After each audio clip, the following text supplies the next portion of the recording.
அன்பார்ந்த நேயர்களுக்கு இனிய வணக்கம்.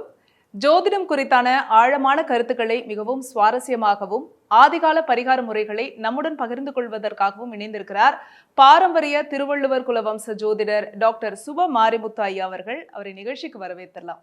வணக்கம் ஐயா, எப்படி இருக்கீங்க? வணக்கங்கம்மா, நல்லா இருக்கேங்கம்மா. நீங்க நல்லா இருக்கீங்க? நல்லா இருக்கேன் ஐயா, ரொம்ப சந்தோஷம். ரொம்ப எங்களுக்குலாம் ரொம்ப உபயோகமா இருக்கக்கூடிய ஜோதிடம் சார்ந்த சுவாரஸ்யமான தகவல்கள்லாம் கொடுத்துட்டு இருக்கீங்க.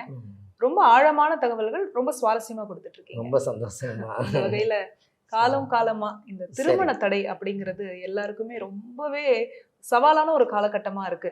குறிப்பா பெத்தவங்களுக்கு தம் பிள்ளைங்களுக்கு அந்த திருமண கோலத்துல பார்க்கணும், அந்த திருமண வாழ்க்கையை ரொம்பவே சக்சஸ்ஃபுல்லா வாழணும் அப்படிங்கிற ஆசைதான் இருக்கும், ஏக்கங்கள் இருக்கும். இந்த திருமண தடைக்கு என்ன காரணம் ஐயா? இந்த திருமண தடை நீங்கி அவங்களுக்கு ஒரு நல்ல பார்ட்னர் கிடைக்கணும், எனக்கு ஒரு திருமணமாகி ஒரு நல்ல குடும்பம் அமையணும் அப்படின்னா என்ன பரிகாரம்? நல்ல கேள்விங்கம்மா. இப்போ இருக்கக்கூடிய காலகட்டங்களில் கல்யாணம் ரொம்ப முக்கியம். ஒரு ஸ்டேஜில் பார்த்தீங்கன்னா ஒரு 25 வயசு வரைக்கும் அப்பா அம்மா கவலை இல்லை. அந்த ஒரு 25க்கு மேலே பார்த்தீங்கன்னா பெண்ணாக இருந்தாலும் ஆணாக இருந்தாலும் அவங்க கடமை முடிச்சுட்டு இவங்க ரிலீஸ் ஆயிரும்னு நினைக்கிறாங்க. ஆமாம். ஆனால் அதுக்கு ஒரு ஏக்கம் இருக்குது. நம்ம பிள்ளைக்கு எப்படிப்பட்ட மாப்பிள்ளை வரும், எங்கேருந்து வரும், நம்ம ஜாதகத்தில் என்னதான் பிரச்சனை, இப்படிங்கிறது உங்களுக்குள்ள ஓடிக்கிட்டே இருக்கு. கண்டிப்பாக இது நிறைய கோயில்களுக்கெல்லாம் போய் நிறைய பூஜை அனுஷ்டானங்கள்லாம் பண்ணி வீட்டில் உட்காந்து படிச்சுக்கிட்டே இருக்காங்க. நல்லா மாப்பிள்ளை வந்தால் செட்டில் பண்ணிடலான்னு ஒரு கேள்வி பிறந்துக்கிட்டே இருக்கு. ஆமாம். இது என்னென்னாங்கம்மா, ஆதி காலத்தில் முன்னோர்கள் எல்லாம் சாமி ஒன்று சிவனை கும்பிடுவாங்க, சரி, இல்லாட்டி பெருமாளை கும்பிடுவாங்க. ஃபேமஸ் கடவுள் பார்த்தீங்கன்னா முருகா கும்பிடுவாங்க, சரி. அதை விட்டீங்கன்னா ஐயப்பாவுக்கு மாலை போடுவாங்க. அதானுங்கம்மா. ஆமாம். இந்த முருகன், ஐயப்பன், சிவன், பெருமாள், இந்த 4 பேருமே இந்த உலகம் தோன்றின காலத்துலேருந்து ஃபேமஸ். ஆமாம். இதில் தலைவர் யாருன்னு கேட்டிங்கன்னா சிவன்.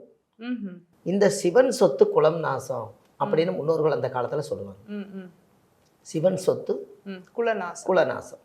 அதனால தான் அந்த காலத்தில் கோயிலுக்கு போனால் விபூதியும் கூட நீங்கள் வீட்டுக்கு வாங்கிட்டு வரக்கூடாது. ஆமாம், சொல்லுவாங்க. ஆமாம், இங்கே சிவபெருமானே நான் பட்டை போட்டுட்டேன், இந்த மிச்சத்தை தின்னூறு சொத்துன்னு நீ சொல்கிற, இங்கேயே நான் தட்டி விட்டு போகிறேன், இங்கேயே முடிச்சுட்டு போயிடறேன்னு சொல்லி போட்டு அந்த சிவன் சொத்து குலநாசன் அந்த காலம் சொன்னதுனால அந்த சிவ தோஷங்கள் வாங்க மாட்டாங்க. இந்த சிவன் தோஷங்கள் வாங்காதனால அவங்களுக்கு சிவனோட பவர் அதிகமாக எப்போதுமே இருக்கும். அப்படி இருக்கும் காலகட்டங்களில் இந்த சிவனுடைய பவர் உள்வாங்கணும் அப்படின்னா கல்யாணம் ஆகாத ஆணாக இருந்தாலும் பெண்ணாக இருந்தாலும் 2 பேர்த்துக்குமே ஒரு ஆதிகால பரிகாரம் உங்களுக்கு தரேங்க. அப்படியா? ஆமாம், ஒரு ஆதிகால பரிகாரம். அது கொஞ்சம் நல்லா இருக்குங்க. இது வரைக்கும் நீங்கள் கேட்காத ஒரு கேள்வி. கண்டிப்பாக. ஆமாம், ஏன்னா அதெல்லாம் இப்படியெல்லாம் லிங்க் பண்ண முடியுமா அப்படின்னு ஆராய்ச்சி பண்ணலாம். அந்த மாதிரி ஒரு ஆதிகால பரிகாரம். இப்போது பிரதோஷம்னு சொல்லுவாங்க. ஆமாம். இந்த சிவனுக்கு பிரதோஷம் எப்படி, முருகனுக்கு எப்படி சஷ்டி, கிருத்தியில், இதெல்லாம் ரொம்ப விசாக நட்சத்திரம், இதெல்லாம் நாள்லேயே ஸ்பெஷலிஸ்ட், சிறப்பான நாள், சுபமான நாட்கள். ஆமாம். அதாவது சிவனுக்கு மட்டும் பிரதோஷம்னு சொல்லுவாங்க. அந்த சிவன் பிரதோஷங்கிறத பிரித்து பார்த்தீங்கன்னா பிறருடைய தோஷத்தை நிவர்த்தி பண்ணுறதான் பிரதோஷம். ஓ, அதை பிரிச்சிங்கன்னா பிரதோஷம்னு வரும். பிரதோஷத்தன்னைக்கு நந்திக்கு சந்தன காப்பு போடுங்க, சிவனை பால் அபிஷேகம் பண்ணுங்க, அந்த பாலை வாங்கி குடிங்க. இந்த மோட்சம் அந்த அடையாதவங்களுக்கு மோட்சம், முன்னோர்களுக்கு, இது பின்னாடி வரக்கூடிய சந்ததிகள் நல்லா இருக்கணுங்கிறதுக்காக இந்த சிவனுக்கும் நந்திக்கு ஒரு மிகப்பெரிய ஒரு தொடர்பு இருந்தங்காட்டு தான் அந்த பிரதோஷம்னு ஒரு வழிபாடு பண்ணாங்க.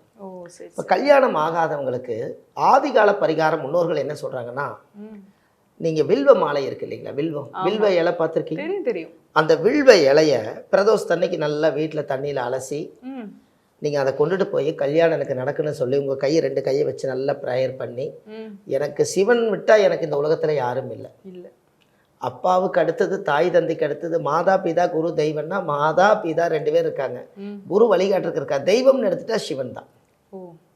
இந்த சிவன் கோவிலில் போய் நீங்கள் வெல்வ மாலையை, அந்த பூ இருக்கு இல்லைங்களா, அந்த இலை, இதைய சாமிக்கு உங்கள் பேரை சொல்லி உங்கள் ஜாதகத்தை வச்சு நீங்கள் அர்ச்சனை பண்ணணும். ஓஹோ. ஏன்னா உங்கள் தலையெழுத்து ஆண்டவன் தான் பார்த்து சரி பண்ணணும்.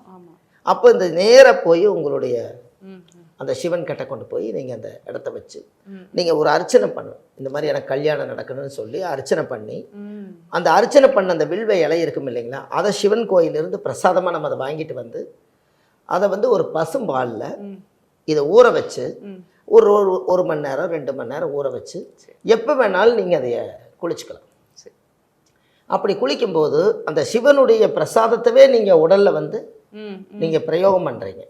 அப்போது அந்த நம்மளோட ஜாதகத்தில் ஏதாவது தோஷங்கள் இருந்தாலும், அந்த பிறருடைய தோஷங்கள் இருந்தாலும், அந்த பித்ரு தோஷங்கள் ஏதாவது இருந்தாலும், இது நிவர்த்தி ஆகக்கூடியது தான் அந்த பிரதோஷம். அந்த வில்வம் வந்து சிவனுக்கு உகந்தது. இது ஏன் பசும்பாலில் ஊற வச்சு குளிக்கணும் அப்படின்னா, சிவனுக்கு வந்து எதுக்கால நந்தி இருக்குது இல்லைங்களா, அவர் சொல்லுவார் முருகனுக்கு வந்து மயில் வாகனம் இருக்கு, அப்போ சிவனுக்கு வந்து நந்தி இருக்கு. இந்த நந்தியோட காதில் போய் நம்ம விஷயத்த சொன்னோம்னா, இந்த மனுவை எடுத்துட்டு போய் சிவன் கிட்ட கொடுத்து தான் நம்மளுக்கு அந்த காரியம் சித்தியாகும். அப்போ இவரை விட்டுட்டு அவர் கொஞ்சம் கோபப்படுவார்ல, அதனால அப்ப நந்தியுடைய பசுமாட்டுடைய பால்ல சிவனுடைய மூலிகை வில்வ இலையை போட்டு கலக்கி நீங்க பால்ல குளிக்கும் போது, கொஞ்சம் பன்னீர் ஊற்றி குளிக்கும் போது உங்க உடம்பு நறுமணமாகும். சிவனுடைய சக்தியும் உடம்புல எப்போதும் இருக்கும். இந்த வில்வ மாலைக்கு அவ்வளவு சக்தி இருக்குது. இந்த வில்வப்பூ அந்த இலையில இருந்து நீங்க அந்த வில்வக்காய் பார்த்துருக்கீங்க? பார்த்துருக்கேன். அதை ஏதாவது வாய்ப்பு இருந்துச்சுன்னா, ஏதாவது ஒரு பிரதோஷத்தன்னைக்கு இந்த வில்வக்காயை நீங்க ரெண்டை கரெக்டாக கட் பண்ணணும். அது பெரிய விஷயம். ஆமா, அது கொஞ்சம் கடினமா. அந்த பசையெல்லாம் தோண்டிட்டு அவரோட சொத்தை அவருக்கே நீங்க விளக்கு போட்டு வில்வக்காயிலேயே நீங்க தெய்வம் போட்டு வச்சு நீங்க வழிபாடு பண்ணீங்கன்னா உங்களுக்கு கூடாத காரியம் கூடும். சீக்கிரமா கல்யாணம் நடக்குங்க. திருமண தடை நீங்கும். ஏன் அப்படின்னு கேட்டிங்கன்னா, நாம் யார் காலில் விழுகணும் அப்படின்னு ஒரு விஷயம் இருக்குது. சாட்சிக்காரு காலில் விழுகிறதுக்கு பதிலாக சண்டைக்காரு காலையே விழுந்துடலாம். அப்படின்னா நான் பிரதோஷத்துக்குன்னு ஒரு 7 பிரதோஷங்க, மாதத்தில் 2 பிரதோஷம் வரும். அதில் 7 பிரதோஷத்துக்கு அவங்க போயிட்டு வந்தாலே அவங்க முதல் முகம் மாறும், அவங்க உடம்பு ஒரு தேஜஸாக இருக்கும், அந்த சிவனுடைய சக்தி இவங்க உடம்புல இருக்கும். யாராவது நம்ம முன்னோர்கள் யாராவது சிவனோட பொருளை தெரியாமல் திருடி கொண்டு வந்து வீட்டில் வச்சுட்டு சிவன் சொத்தை சிவனுக்கே ஏமாத்திட்டு இருந்தாலும் இவங்க போய் பிரதோஷ கும்பிட்ற சாமினால இந்த தோஷம் விலகு. ஏன்னா வம்சத்துக்கு தானே தோஷம். சிவன் சொத்து குலநாசம்னா அது வம்சத்துக்கே குலத்துக்கே தானே தோஷமாகுது. அப்போ யாரோ பண்ணின தவறுக்கு நம்மளும் சேர்ந்து தான் பலியாகிறோம். அதனால் நம்ம போய் அந்த பிரதோஷத்துக்கு போய் கடவுள்கிட்ட மன்னிப்பு கேட்டு, ஆண்டவனே இது யார் செய்த பாவனை எனக்கு தெரியாது, என் முன்னோர்கள் உங்ககிட்ட இருந்து என்ன பொருள் வேணாலும் எடுத்திருக்கலாம், எனக்கு ஒரு வாழ்க்கை வழி கொடுத்து கொடு அப்படின்னு சொல்லி நீங்கள் வேண்டி அந்த பூஜை பண்ணி அந்த சாமி கும்பிட்டு இந்த பிரதோஷத்துக்கு மட்டும் நீங்கள் இந்த வேலை செய்யலாம்.